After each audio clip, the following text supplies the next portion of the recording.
what you want, when you want it, where you want it. This is The Mesh. Foot Candle Films. Film news and reviews from two guys who really like movies. This episode is brought to you by the Foot Candle Film Society. For a schedule of upcoming screenings and membership information, visit the Society's website at www.footcandle.org. Hello, everyone, and welcome to Foot Candle Films here on the Mesh.tv podcast network. My name is Alan Jackson. Across the table from me is Chris Fry. We are both with the Foot Candle Film Society and the annual Foot Candle Film Festival. Chris, happy holidays to you. Hope you're doing well. Thank you. Yes, I am doing well. I've got all of my requisite shopping done, so now I can relax. Oh, that's good. See, shopping's one thing. The other thing for me that, I hate looking at it as a chore because it is a very fun chore to have, but is watching these films all by the end of the year. So we've got balloting we've got to deal with. We've got nominations to deal with. North Carolina Film Critics Association. We have a lot of activities going on that we have to be a part of. So it's a little bit like the shopping. It is actually kind of taken over the shopping for me since my kids are all kind of grown. There's still shopping involved, but not quite to the extent it was.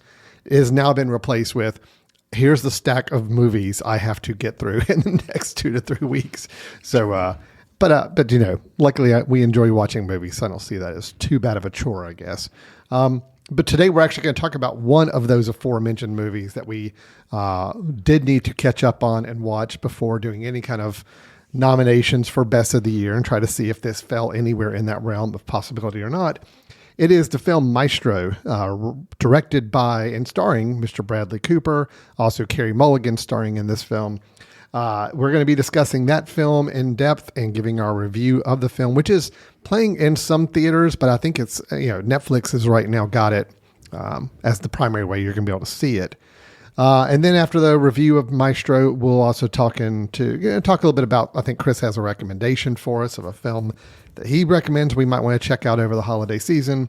And I've got a little bit of a news item or an upcoming film that I'm kind of curious about, like to hear Chris's thoughts on as we explore that and maybe listen to a little bit of the trailer of it as well. So Chris, are you ready to conduct this podcast and get it going, start the performance? Are we ready? Yeah, strike up the band. Here we go. And this is our review and discussion of Maestro. If summer doesn't sing in you, then nothing sings in you. And if nothing sings in you, then you can't make music. Something she told me. Hello, I'm Lenny. Hello, Felicia.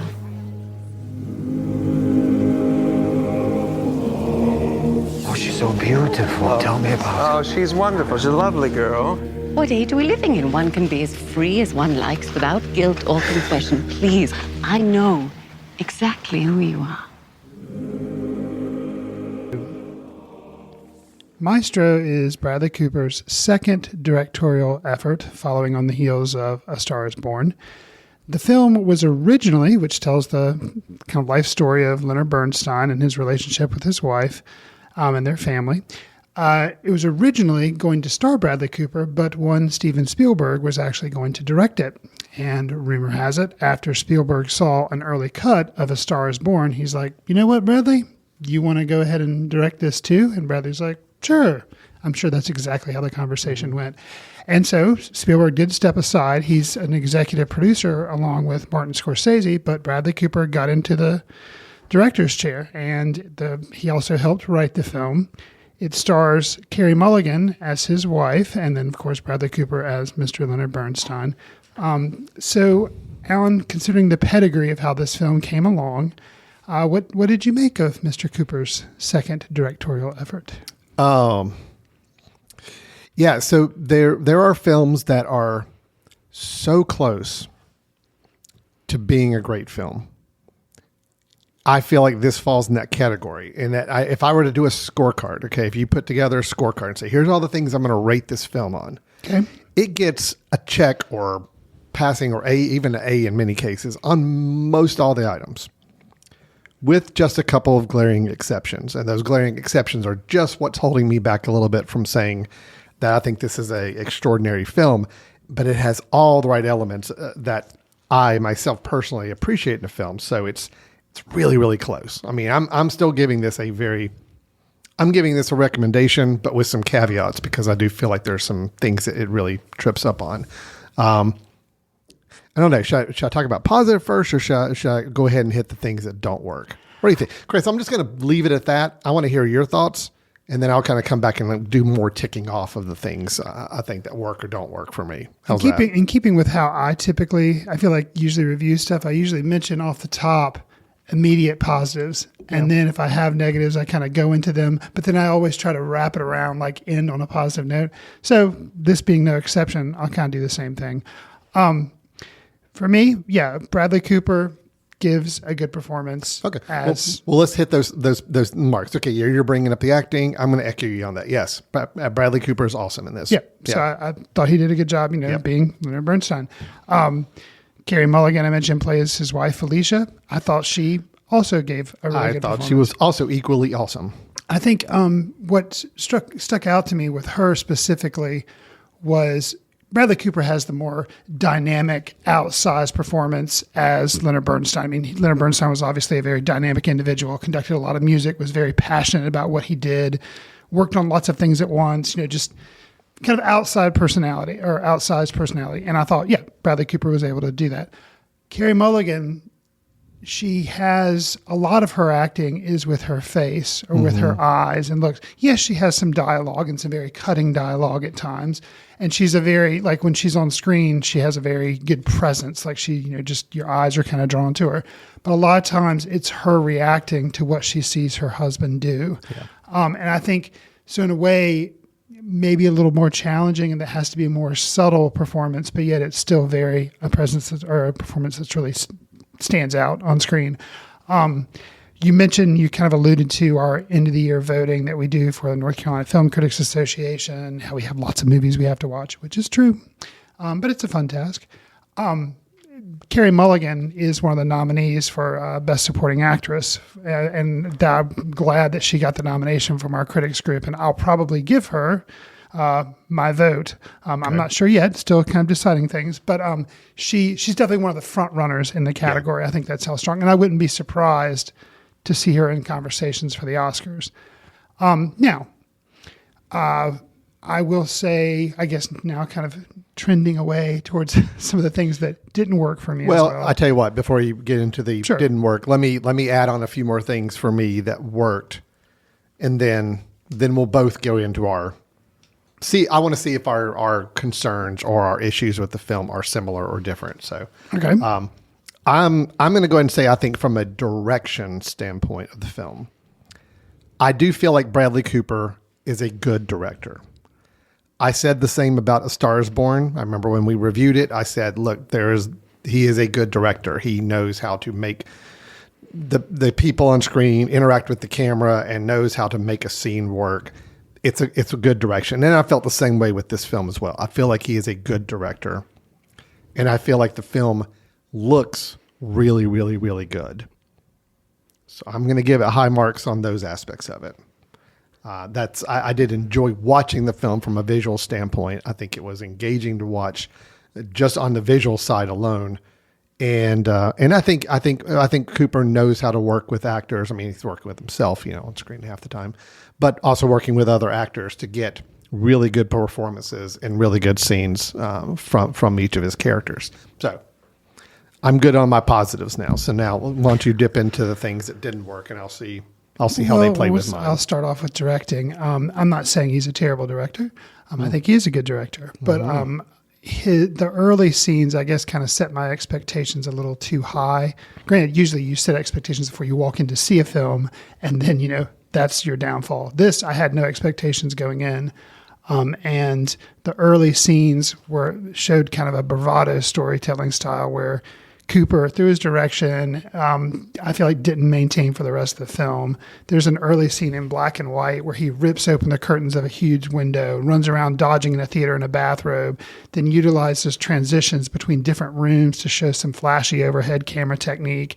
There's also a scene of Leonard and Felicia up on stage, kind of in a wooing phase with some sailors dancing around, all this kind of like dream sequence type stuff. All that really works. And I was like, wow, this is going to be what we're going to have for this film. And that's amazing. Kind of totally different pacing and type storytelling that you saw in A Star is Born. So I was excited by that. And then unfortunately, that dropped away. And what I got instead, I felt like, was a repetitive cycle of Bernstein having success, having an affair, having problems with his wife, and then restart that over again. And it was nothing but that for like 2 hours. And I got kind of bored and thought it was tedious. I didn't feel like I knew who Leonard Bernstein was going into the film. I knew he was a composer. I knew he did music. I didn't know a lot about his personal life. So I guess I did learn about... I had no idea that he had affairs and things outside of marriage. I had no idea that he was, I guess, which we would assume is bisexual. I had no idea about any of that. So I did learn that. But I don't know. I just felt like other than that, and that was established pretty early on. So I was like, oh, okay, I didn't know that. And then that just keeps repeating. And so I found myself, and he helped write the script. So I don't know. Yeah. I guess the flair that he showed as a director early on, I was excited for, but then I felt like that just kind of fell away. And then the excitement in the script kind of fell away. Now, granted, I don't know how you make marriage struggles. I mean, not that you're supposed to make that dynamic and exciting, because that's not something to laud or praise, struggles with your marriage. But I don't know. That was you mentioned it was that the direction kind of lacked in the latter half. I kind of disagree with that. But I'm absolutely right with you. My whole issue is the story and the pacing of the story. I thought it was horrible. I thought it was so packed with energy and creativity and fervor in the first half. And then, it just went nowhere for the whole latter half of the film. I completely agree with you. But I marked that down to more of the script and the writing and the storytelling. I don't fault the direction on that, because I do think even the scenes where there wasn't a lot to do, I've still found it captivating to watch, even though I found the story to be very mundane and repetitive. Okay. So I'll be on the same page. Yeah, I shouldn't fault directing. Fair point. I think the stuff looked good, but it was given not a lot to work with in that latter half of the script. I agree with that. Yeah, I was captivated by the first third of the film, and thought, same way. If this is the pace and the style and the tone that we're going to be going through, I'm going to love this. And you're right, it did not maintain that. It did not keep up with that promise. I understand that part of the theory of Leonard Bernstein in general is that he was not just one thing. And that was even a theme of the film a little bit, is that, kind of, am I a conductor? Am I a composer? Am I this person? Am I that person? Am I someone who's a family man with my wife? Am I someone who's not? There's a lot of those questions about it. And I think the film wanted to kind of do the same thing as saying, the film about Leonard Bernstein is not going to be just one type of film. I mean, there's even like 3 different quote film stocks. I mean, I know it's all production wise. It's all a motif. I'm shaking my head. Yes, I see that, and it's all to try to give you that same impression of, oh, this is not just one thing. This is not just one story about this person. It's a little gimmicky. A little, yeah. So that was a little much, but I still feel like I don't fault the direction. I still think Bradley Cooper's a very good director. I just think the way that this story was written and paced was not good. It was not engaging. You should not be losing your viewers as the story kind of goes on with a story like this. You build it up so much at the beginning, and then it just kind of spins for quite a while. So I completely agree with you. I think we're on the same page. I just fault it as more truly as a script writing issue. Yeah, not this. I think that's fair. If I dig down and analyze a little more, I guess, that's fair. I would say too that the performances help the film and sustain the film. I mean, if it wasn't for Bradley Cooper's performance as Bernstein, I think it would suffer a lot more. And I think I was just surprised I didn't come away learning a little bit more. I want to go back to what you talked about, like the aspect ratios. Mm-hmm. And granted, I think Bradley Cooper is a director. There again, I'm not saying he's a terrible director. I'm not saying this is a poorly directed film. I think you made me realize it's more of like the script or the pacing. I feel like, granted, this is only his second film, but I feel like instead of kind of developing a style for his own, I feel like he kind of just was a magpie and went around and took little things from other directors and kind of put that in his film. Now, that doesn't make it a bad film. That just makes me feel like it's not standing alone enough from works of other directors. When I think of aspect ratios, tons of people have used that, and using black and white versus color. Tons of other people. But the fact that it was used in kind of a similar way, trying to like time periods and story or, thread lines or through lines, to me, somebody who does it, and not that this is the first person who's ever done it, but Wes Anderson using a different aspect ratio in his stories or using black and white versus color. And he's done it more than once. That's why I think maybe when I saw that, I was like, oh, we're doing that, are we? And so I kind of rolled my eyes. Not that it was poorly done. It just seemed like I wanted to have a more unique sense of the film. And I also, there again, I guess this is a script thing, not necessarily a direction thing, because it wouldn't be. And it's not a performance thing. It's not Bradley, the actor's fault.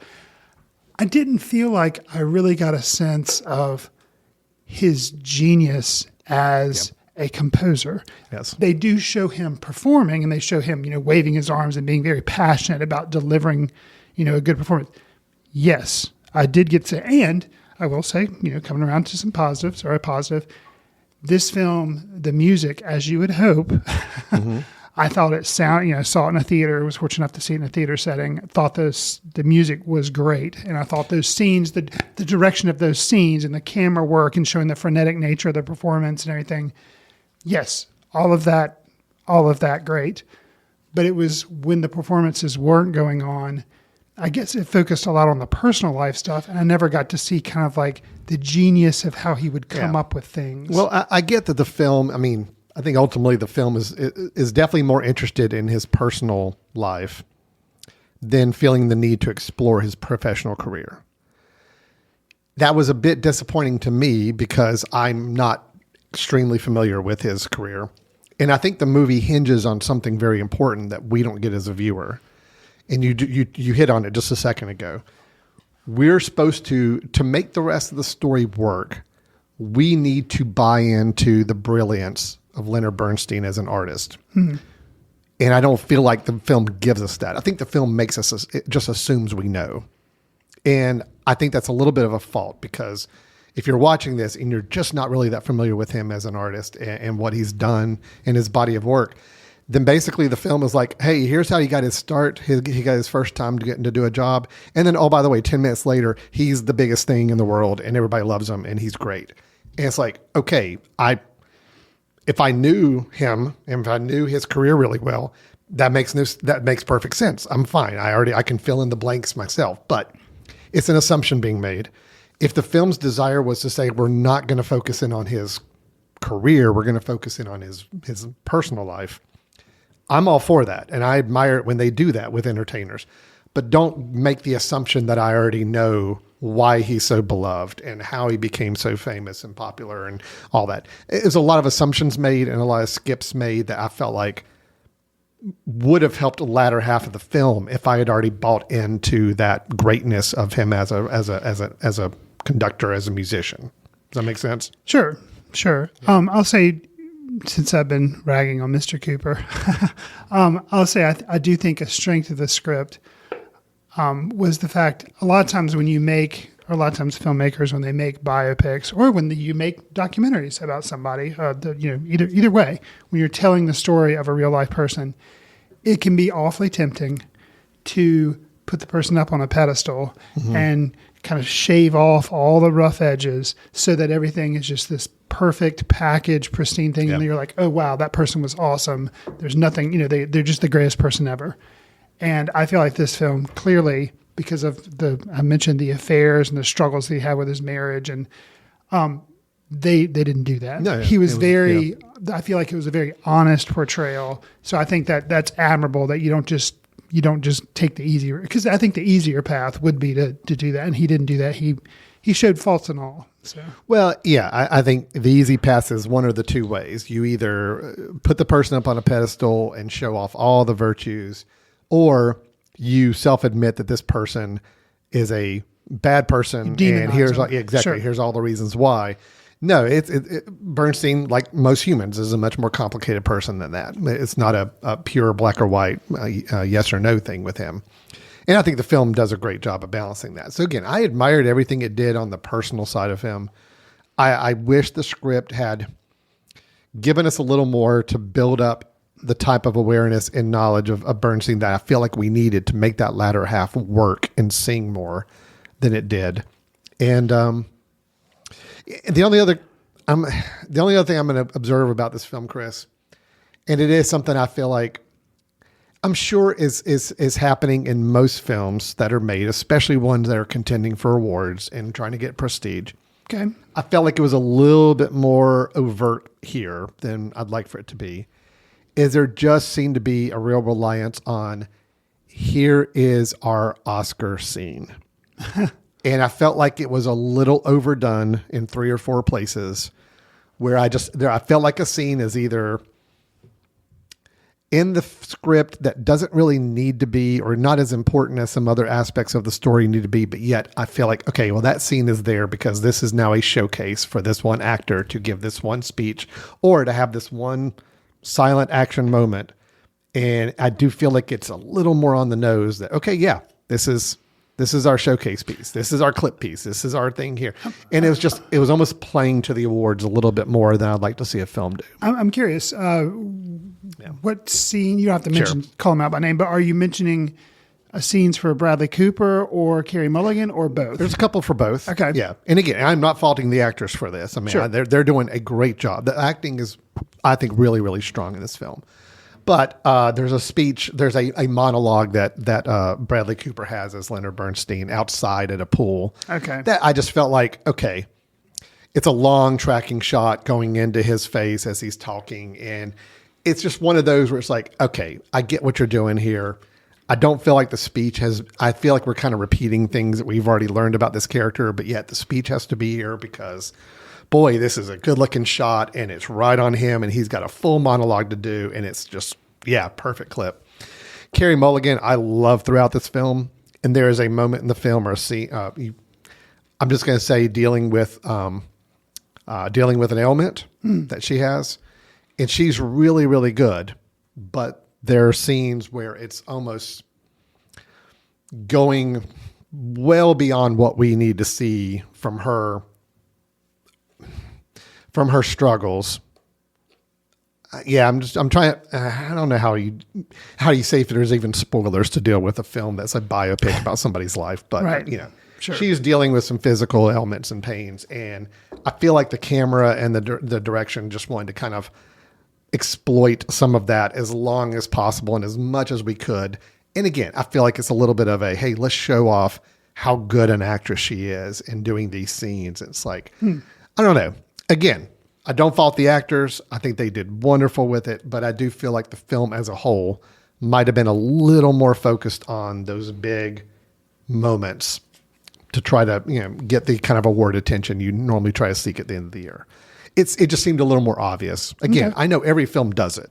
Every film looks at this and looks at their film and says, oh, what big scenes are we going to use? What acting bravado are we going to show off in this scene? This movie just seemed to be a little bit more overt about it than I'd like to see. But I can't fault it because you got good actors on the screen delivering some really good lines and performances. Yeah, you want to show them off. You want to let people see them, but it just felt a little much. So, yeah. I think overall, if you are an appreciator and you know a lot or know more than I did about Leonard Bernstein, if you know like the details of his life and everything, I think you'll enjoy this film more. Yes. I think if you kind of come into it like I think you did and like I did, where we don't know as much, we know he was a composer, you may come away a little like, well, I wish I would have gotten more details, more stuff.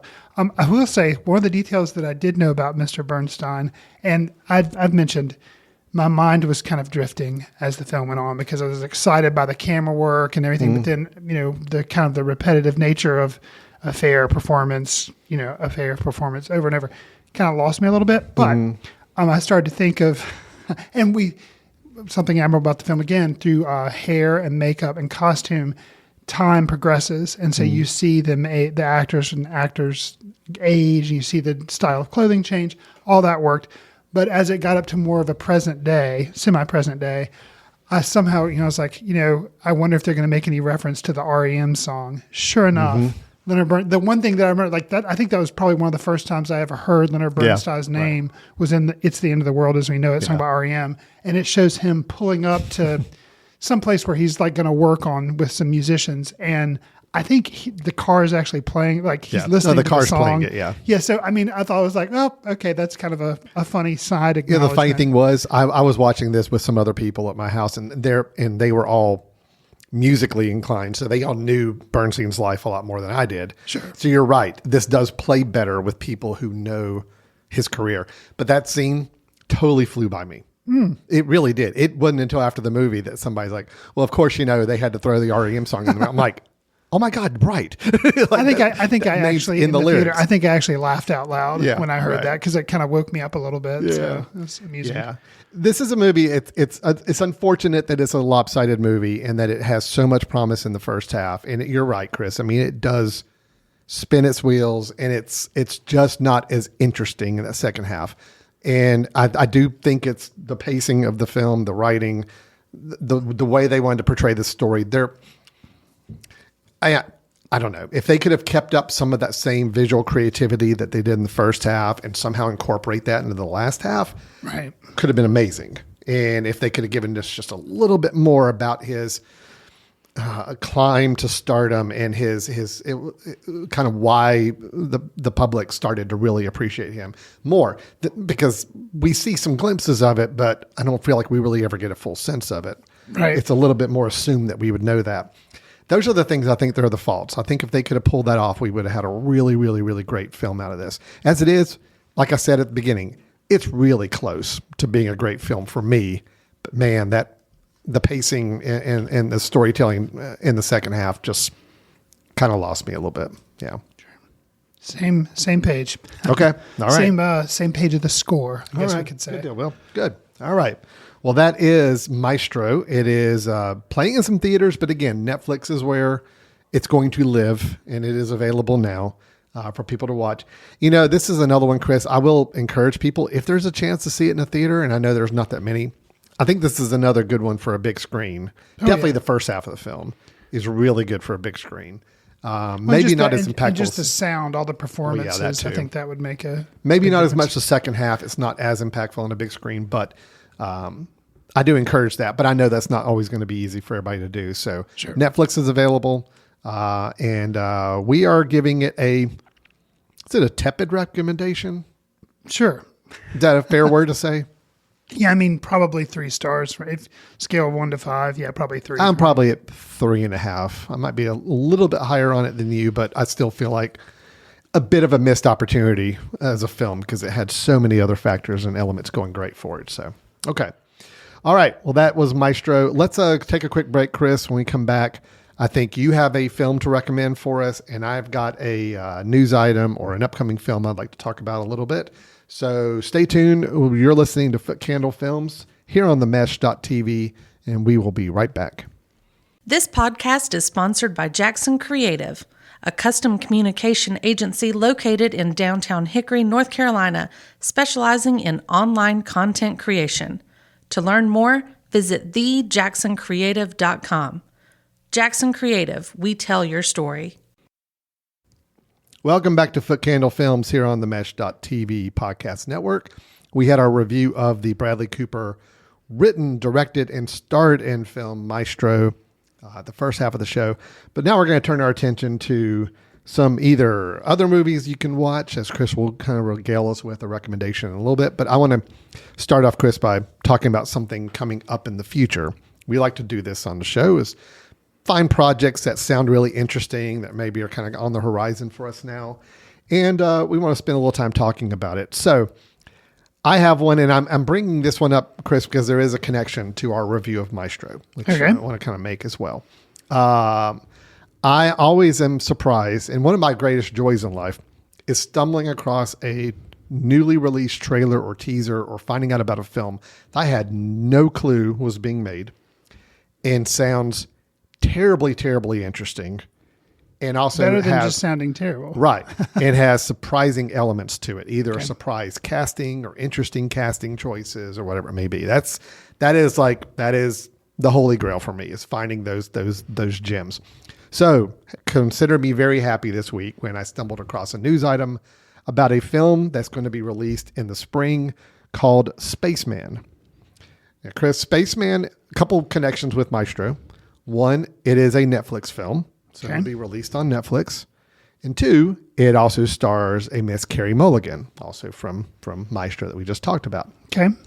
This film has Carey Mulligan. It also has Paul Dano, who I know you've been a fan of. You like his performance. I have come around on. I was not a big fan of Paul Dano early on, but he has definitely in more recent roles worked for me a lot better. Sure. But it also has a Mr. Adam Sandler as the lead in this film. Adam Sandler and Netflix, to me, throws up a red flag. I like Adam Sandler. I think he's done some good work. I liked him in Uncut Gems, and he has, but a lot when he pairs with Netflix, and I understand he does movies that he wants to do that he thinks are fun, and that worries me because a lot of times, like the most recent one I saw, I think was Hubie Halloween. Well, he's done that. Not he's got the murder mystery movies. I think there was a sequel to that. Which I saw the first one. I didn't see the second one. But keep in mind, his Netflix partnership has also generated the Meyerowitz stories that he did with Noah Baumbach. Which I liked. Yep. And then I liked the film he did, Hustle, the basketball coaching game, which I thought was pretty good. Yeah, solid. So it's a hit or miss, but you're right. I think the general mindset is you hear Adam Sandler and Netflix, you're like, oh, this doesn't sound good. Here's the thing, though. Let me just kind of tell you the premise of this film. Sure. So in Spaceman, he's a spaceman. He is. Yes. Adam Sandler plays an astronaut named Yakub who returned from a lone mission back to Earth. Okay.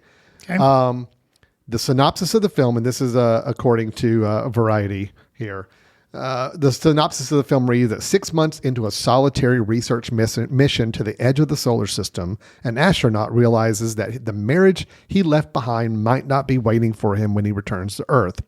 So desperate to fix things with his wife, played by Carey Mulligan, he's helped by a mysterious creature from the beginning of time he finds hiding in the bowels of his ship. Okay. And this creature, I'm guessing, is voiced by Paul Dano, works with Sandler's character to make sense of what went wrong before it's too late. Now, this film is an adaptation of a 2017 novel by a Czechoslovakian author. Okay. And, once I read that description, I'm like, okay, couple things strike me right away, Chris. A, never would have imagined Adam Sandler in a sci-fi movie, right? Yeah. He's never done a sci-fi before. Not that I can It is recall. the genre I would find him least equipped to do, but that's also what's made it the most interesting for me reading about this. Two, based on a Czechoslovakian novel, seems to be a lot more going on here than just this is not grown-ups in space. Okay, this is not, I don't think this is going to be that level of film. And the fact that he's got Carey Mulligan and Paul Dano in this thing as well makes me think, okay, I think there's something here. I'm very intrigued at this point. Now, there's a teaser they came out with, but I will tell you, Chris, it is the epitome of a teaser, meaning it tells you nothing. It is. Is it more than just text on screen? Oh, yeah. Okay. Well, that's good. Barely. Okay. Barely. But it's the closest. It's the true teaser. I'm going to play it right now. Okay. It's super short, so you don't need to skip ahead. Just kind of give me 20 seconds here and you'll have it. Sure. But this is the first look teaser at Spaceman. Just like you, I fled my planet. Through galaxies, through black holes, through time. And then I found you.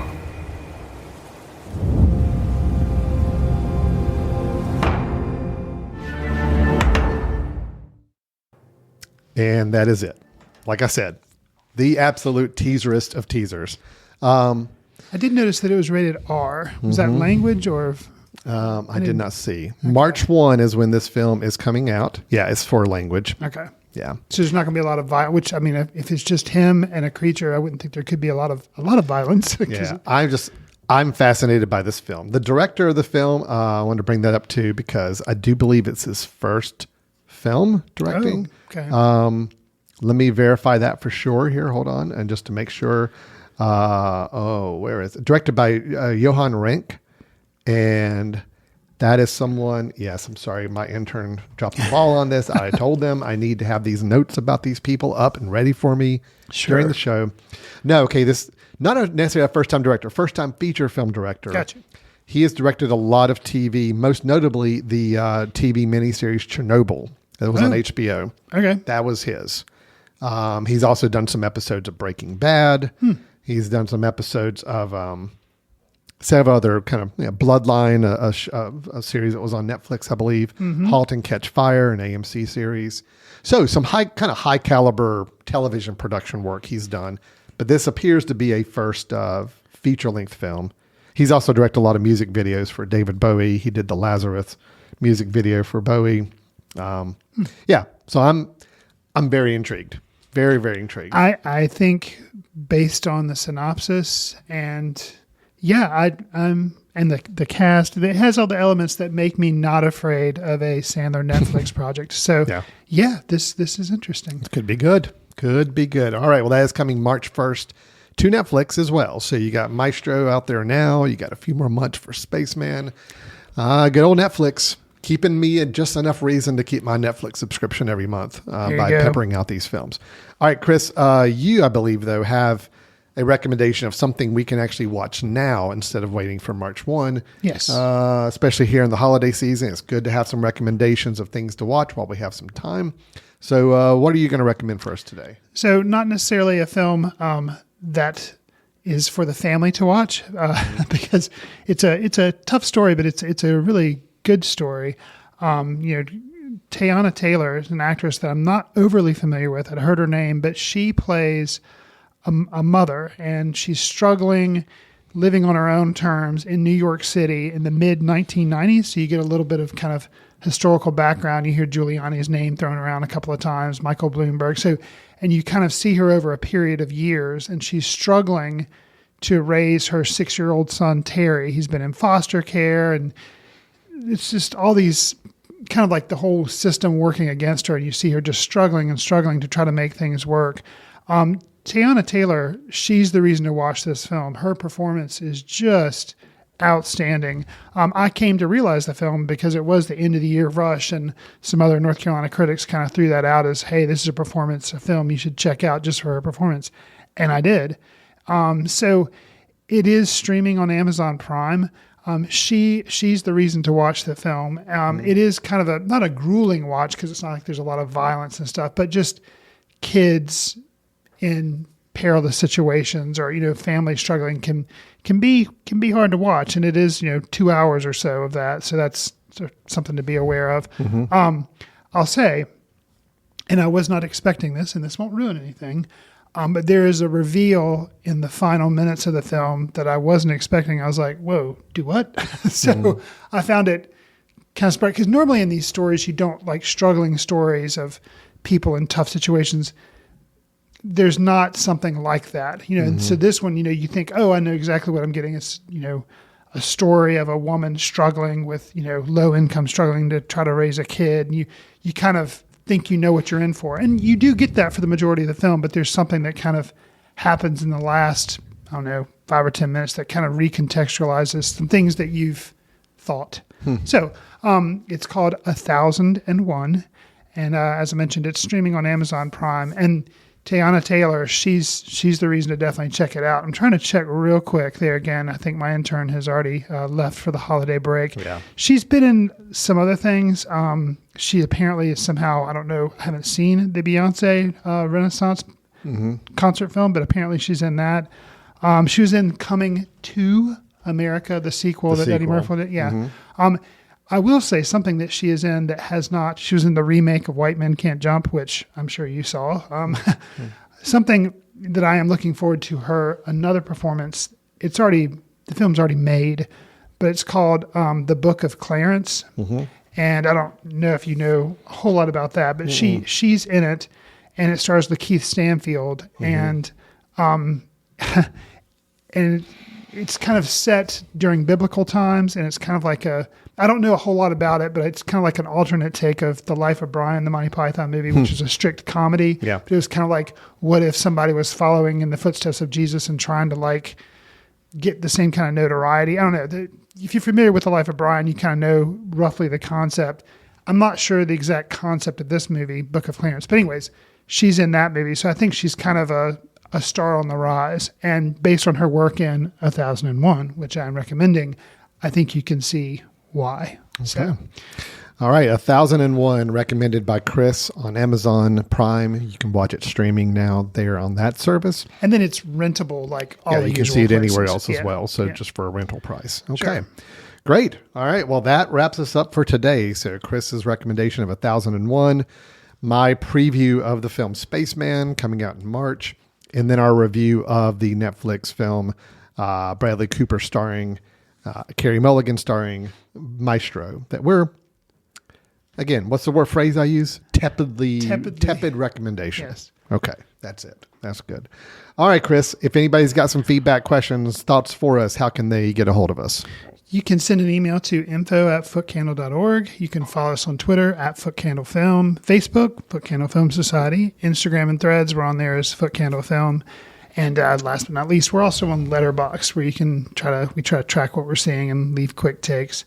Do us a favor. If you like the show, please write a review, share with your friends on whatever service you get your favorite podcasts on. It'll help us reach new listeners. We would appreciate it. Kind of a small gift you can give to us during the holiday season. Yeah, absolutely. All right. Thanks, everybody, for listening. We will be back next week with another review and some more movie talk and discussion. Thanks for listening. Hope you're having a great holiday season, and we'll talk to you soon. See you in the ticket line. Watch films in the company of like-minded people in the dark. Watch films in the underground. We won't let anyone know where you are. The films that don't make it to Carmike at the mall, or ones that were famous when Grandpa would watch films out of the reverence of the heritage of an art. Watch films through the courtesy of Foot Candle Film Society. Special thanks to Carpal Tuller for the show theme music. For more about Carpal Tuller, visit www.carpaltuller.com. You've been listening to The Mesh, an online media network of shows and programs ranging from business to arts, sports to entertainment, music to community. All programs are available on the website as well as through iTunes and YouTube. Check us out online at themesh.tv. Discover other network shows and give us feedback on what you just heard.